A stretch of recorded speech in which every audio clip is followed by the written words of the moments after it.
today is physician-assisted suicide and why it should be illegal in the United States. Physician-assisted suicide has been a topic of discussion for many decades. Several states have legalized this program, such as Oregon, Washington, and Montana. Some states even have a specific type of assisted suicide. For instance, in 2013, Vermont declared that if the doctor used prescription medications to assist the suicide, it was considered a medical treatment because it was deemed best for the patient. There are several different views to agreeing or disagreeing with physician-assisted suicide, and according to healthresearchfunding.org, research has shown that American adults' view regarding a person's moral right to physician-assisted suicide will vary based on the person's individual circumstances. I believe that physician-assisted suicide in the United States should be illegal, and I am here today to explain to you why.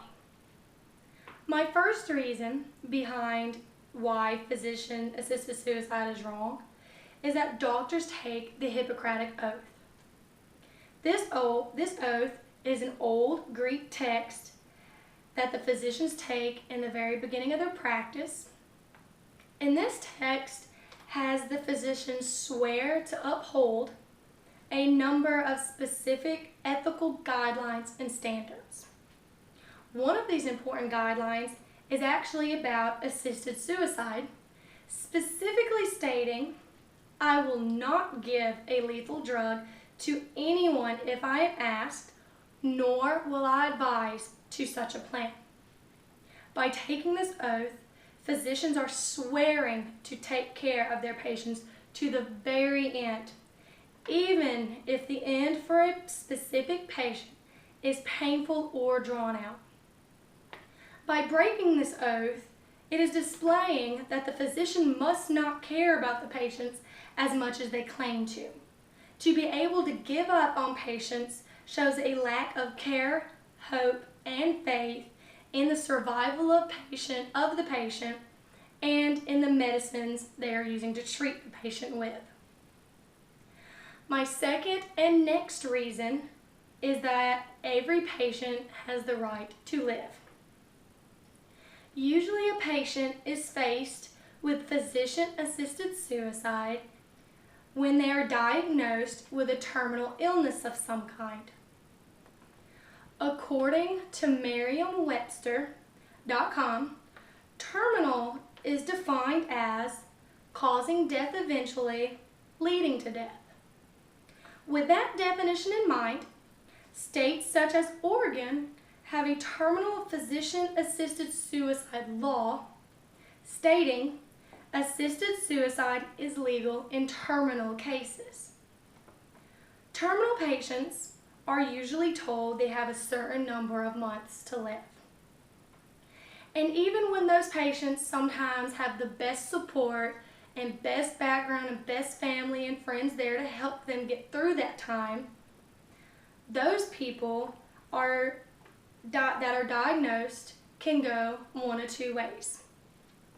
They either find the will to live and fight the illness deep inside, or they feel the will to die and give up. When a patient feels the latter, and then a physician offers and then proceeds to murder the patients who have been told they may die, the physician is taking away the will, the right, and even possibility of the patient to live and fight through the illness. My third and final argument against physician-assisted suicide is this. Assisted suicide is borderline legalized murder. There is not a single state in the United States that has legalized murder. And according to procon.org, only 5 of the 50 states have even legalized physician-assisted suicide. With more than half of the country going against this practice and 0 countries for murder, this just goes to show how equal they are and just how wrong they are. Helping a person, even a person that is very, very sick, kill themselves is assisting suicide and therefore making the collaborator a murderer because they are taking a life. In any form, murder is a horrible act and crime. By legalizing physician-assisted suicide, we as a nation would be legalizing a horrible act and crime.